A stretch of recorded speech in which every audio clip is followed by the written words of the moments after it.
ఇప్పుడు ఇక జూబ్లీస్ జూబ్లీస్ జూబ్లీస్ ఇంకా వేరే ముచ్చట లేదు ఈ రాష్ట్రంలో.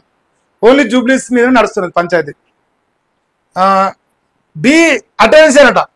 జూబ్లీస్ బైపోల్ పై కాంగ్రెస్ స్పెషల్ ఫోకస్ పెట్టిందట.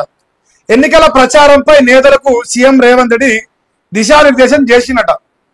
మంత్రులు ఎన్నికల ఇన్ఛార్జీలతో ముఖ్యమంత్రి రివ్యూ పెట్టినట. ఇప్పటికే రోడ్ షోలతో ఆకట్టుకుంటున్న సీఎం అట. ఎడగట్టుకుంటున్నావు ఆ కట్టు? ఏ కట్టు కనిపిస్తలేదు, నీకే ఆ కట్టు కనిపిస్తుంది. ఆకట్టుకుంటున్నావు రోడ్ షోలతో. అడిపిద్దామా జనాలు ఇక్కడ జూబ్లీస్ లో మైకి పెట్టామంటే పెడతా. బండబూతులు తిడతారు రేవంత్ అమ్మ నీ తట్టుకోలేను, నా గుండె కన్నా ధైర్యం లేదు.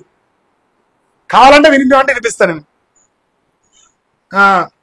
ఇంకేంది, ఈ ఎన్నిక హస్తం పార్టీకి రాష్ట్ర ప్రభుత్వానికి చాలా కీలకమట. పార్టీ శ్రేణులకు PCC chief Mahesh Kumar Goud పిలుపునిచ్చినట.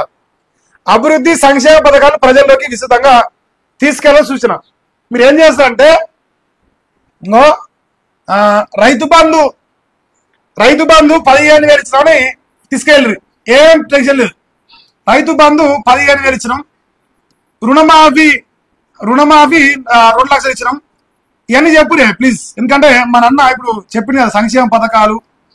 Pension కదా, పెన్షన్ ఎంత 4,000. రేవంత్ అన్న పెన్షన్ 4,000 కదా.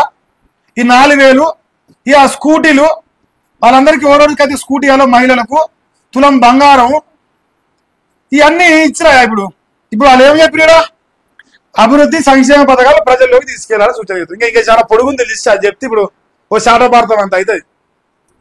అట్లీస్ట్ 22 నెలల పైసలు రావాలి. 22 వేసుకో, 25,000 రూపాయలు చొప్పున. ఎంతనా ఎంత అవుతుంది? ఒక్క నిమిషం. 2,500 కదా, 55,000 రూపాయలు. 55,000 రూపాయలు ఇప్పుడు మహిళలకు ఇచ్చేసే చాలు, ఇంకెక్కువేమదు. ఇస్తే ఆడికే గొప్ప. ఇంకా వేరే ముచ్చటే మేము అడిగాం. సంక్షేమ పథకం అంటారుగా, సంక్షేమ పథకం అభివృద్ధి ప్రతి మహిళకు 25,000 రూపాయలు చొప్పున 22 నెలల పైసలే, ఎక్కువ ఏమవుతుంది. ఇంకా బాకీ కార్డు 2 లక్షల ఉద్యోగాలు. మీకు ధైర్యం ఉంటే, మీకేమన్నా గుజ్జులో రక్తం అనేది వాడితే 2 లక్షల ఉద్యోగాలు ఇచ్చినాం.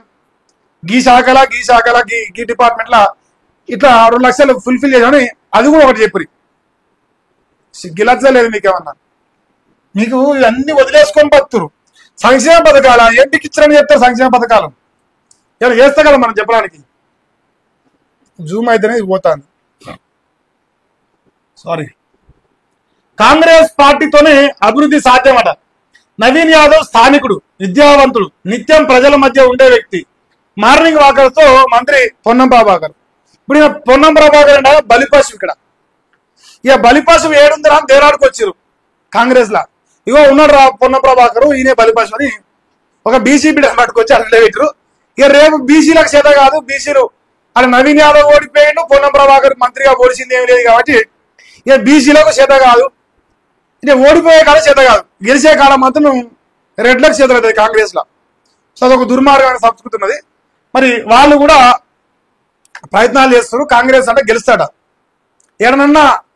ఇంకోటి, ఒకవేళ కాంగ్రెస్ గెలుస్తుంది, కాంగ్రెస్ అభివృద్ధి చేసిందంటే రేవంత్ రెడ్డి యొక్క పెంపుడు కుక్క అయిన ఏబిఎన్ రాధాకృష్ణ ఎట్లా రాస్తాడు పేపర్లా రేవంత్ రెడ్డికి వ్యతిరేకంగా? నిజం, మీరు చెప్పింది నిజమే అనుకుందాం కొద్దిసేపు.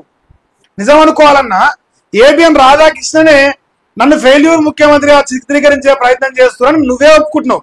అంటే నేను ఫెయిల్ అవుతున్నాను ప్రజలు చర్చించుకుంటున్నావు, నువ్వు యాక్సెప్ట్ చేస్తున్నావు. ఇక నువ్వేం పడిసినావు? నీకు జూబ్లీస్ లో ఓటేస్తారు. ఒక పథకం లేదా, ఒక డెవలప్మెంట్ లేదా, ఓ రూపాయి పైసలు అభివృద్ధి లేదా. ఇప్పుడు వాళ్ళు అంటారు 4,000 కోట్ల అభివృద్ధి ఎక్కడ కంటోన్మెంట్ లో చేసినావు చూపి మేము రాజీనామా చేస్తామంటారు. ఏ దానికి ధైర్యం లేదా అని నూరపల మాటలు మాట్లాడాలి, బయటపడాలి, జనాలను పిచ్చోళ్ళని చేయాలి. సో ఇదే లక్ష్యంతో మనం పనిచేస్తుంటామే. ఇది మన ఎనుముల రాజ్యంలో ఎగవేతల ముచ్చట్లు. మరి నమ్మితే పంగనాలు కూడా మీరు సిద్ధం కావాలి. సో నమ్మొద్దని నేను కోరుతాను. మీ ఇష్టం, చెప్తిన పోతే మేము ఏం చేయలేం. ఇది రేవంత్ రెడ్డి గారు ముచ్చట.